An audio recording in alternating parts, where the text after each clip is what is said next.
Hi everyone, welcome to the shack for this video for the 23rd weekend of lockdown. Hope you're all keeping safe. The first thing I'm going to say, and I promise you that I'm not getting sort of like lockdown fever, is that the weather is literally doing my head in. It's been so windy here for the past few days. It did calm down yesterday, but this week I actually went into work a couple of times, and I got back home and my aluminium telescopic pole supporting my Diamond X300 had partially collapsed, which was really annoying. And my 4 meter homebrew vertical coaxial dipole had also partially collapsed, which was equally as annoying. So anyway, the weather was due to get even worse, so I actually left them sort of partially erected for a couple of days, and then a couple of afternoons ago I put the 4 meter antenna back together and put it back up, and I then took the X300 down completely and re-extended the telescopic aluminium sort of support pole, and I also added some of this reinforced tape, which is going to make it almost impossible to collapse again in the future, touch wood, and then put it all back together again. Now, one thing I took advantage of the fact that the X300 was down, and I've added a length of plastic waste pipe to the bottom of that pole. So I've increased the height of it probably by, it's about 1 meter to 1.5 meters higher above the ground now than it was previously. And so height is everything with antennas, of course. I always think back to when I used to live in a small village somewhere else in West Oxfordshire, and I used to live next door to an antenna engineer. And back in the days of when, I'm not sure if it wasn't the start of Freeview, but I'm talking about 15 years ago, and in this little village we lived in a sort of cottage that was about 400 years old, and TV picture was always pixelating, and it was a nightmare. And in the end it was shown that a very large conker tree was basically in the way of my TV aerial sort of line of sight, and that tree was basically full of water, which was attenuating the TV signal. And I'll never forget the words of my next door neighbour, who was a professional antenna engineer, who said basically there's no substitute for height when it comes to antennas. So I think that's obviously true for radio as well. So I've added about 1.5 meters to the height of my Diamond X300, and the obvious thing to do then would be to check whether it's hearing any better, or whether my transmitted signal is travelling any further. And the answer to that is I'm not sure.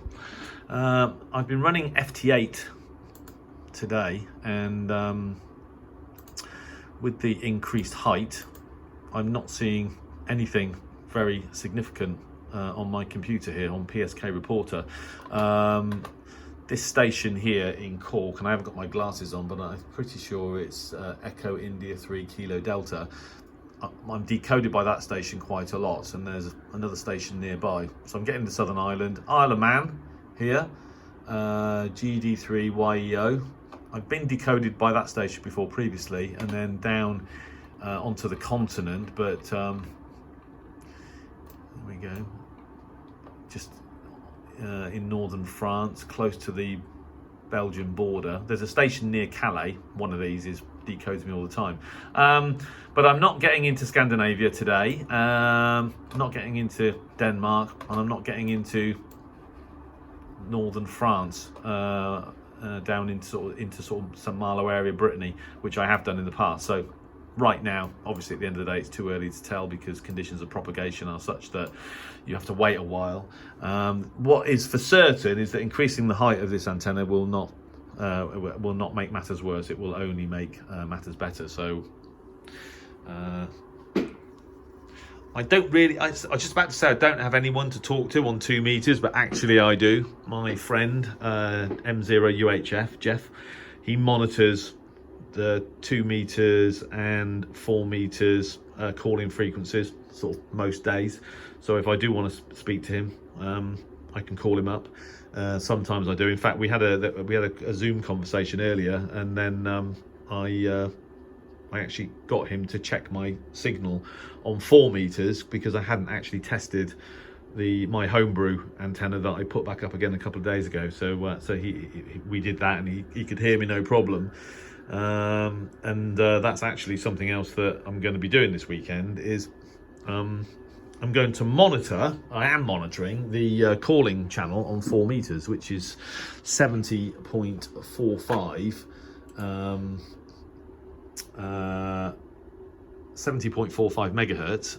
Well, I say that's widely used as the calling channel on 4 meters, and which I've been doing today. And apart from my conversation with Jeff,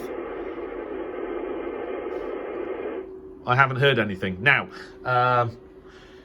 Jeff basically monitors this channel all day, every day, and when there's a lift, he works DX. So he's not exactly playing a numbers game. He's literally just monitoring 70.450 all the time, and then every now and then he'll hear someone call, and sometimes it will be DX. And when I say I mean DX for 4 meters, I don't mean intercontinental DX.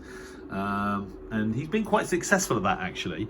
So and now that I've actually managed to prove that my coaxial vertical dipole is working again, and working very well, I'm going to monitor 4 meters and see if I can hear something, because I don't think I've ever heard anybody on 4 meters, apart from, I think there was apart from a contest several weeks ago, which I listened to, but I've never participated in. So it would be, it's just one of those bands that I never used to monitor when I was just a listener, and I've not monitored since I've become a radio amateur. But according to M0UHF, there's sometimes quite a lot going on. So I'm going to do that and see what happens. So that's one thing I'm doing.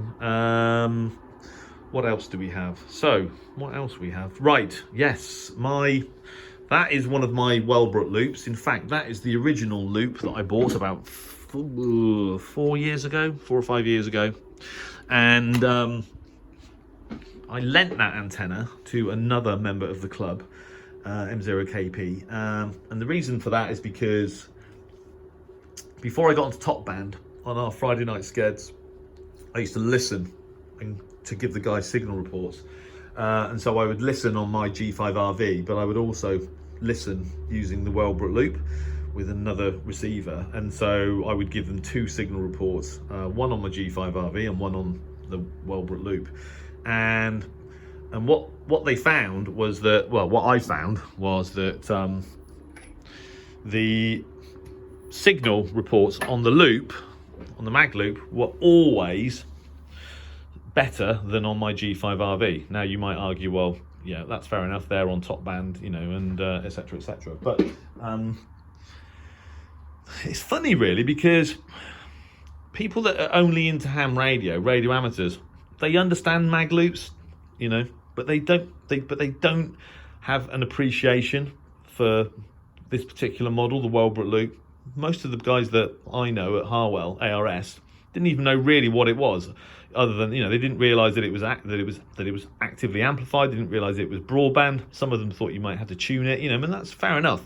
It's really only seems to be DXers that mostly understand the Wellbrook Loop. So anyway, as I was giving them signal reports over a period of a few weeks, I would report their signals using this antenna. They started to get interested, and then eventually I lent it to M0KP, and he used it for a few weeks and basically said that the reception that he was getting on it was just about as good as any of his other antennas that he was using on HF, and that's actually quite, that's quite amazing, because he's got, what end fed wires that extend above the roof of his house. So he's got some antennas that are way higher position than anything that I've got, and that run along the extent. You can drive past his house, I've seen it, that run along the length of his house and then over into the garden.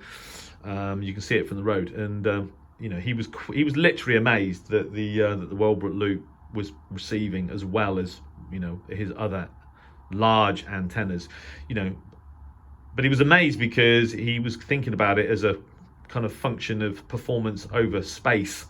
So you've got this 1 meter loop that can just sit anywhere in the garden, indoors or outdoors, and he's hearing us and other stations, as well as a 36 meter length of wire, or longer actually, I think in his case. So anyway, so he used that for several weeks, and I'm due to popular demand, I'm now about to lend it to another member of the club, Nigel, who lives in Whitney, and if he watches this, hi there. And I'm pretty sure that Nigel will be equally as impressed with the Wellbrook Loop, particularly on top band. It's amazing. I mean, it's actually, I mean, you guys know, it's actually very directional at medium wave frequencies. It's still directional at shortwave frequencies, but I think the point is that some of the ham radio aficionados that don't necessarily know that much about that antenna were actually very, very surprised at its performance. And I think Nigel, if he watches this video, I think you'll be very, very impressed with it as well. And it's nice actually, because I'm hoping that eventually one or two of these guys might actually buy one of these loops on the back of borrowing mine. That'd be great. And no doubt Wellbrook, I think it's Andrew, isn't it, the guy that runs it? I think his name's Andrew. Yeah, he's a really good guy. One of my power supplies failed, and he actually sent me another one free of charge. On the back of, I think he's aware of, obviously I've produced a lot of reception videos over the years using his loop, and I'm certain that several have been sold because of my recommendation. Maybe many more than several. I don't really know, but I'm sure that some have, and so that was nice of him. So yeah, I hope that some more of my ham radio aficionados actually might eventually decide to buy one of these themselves.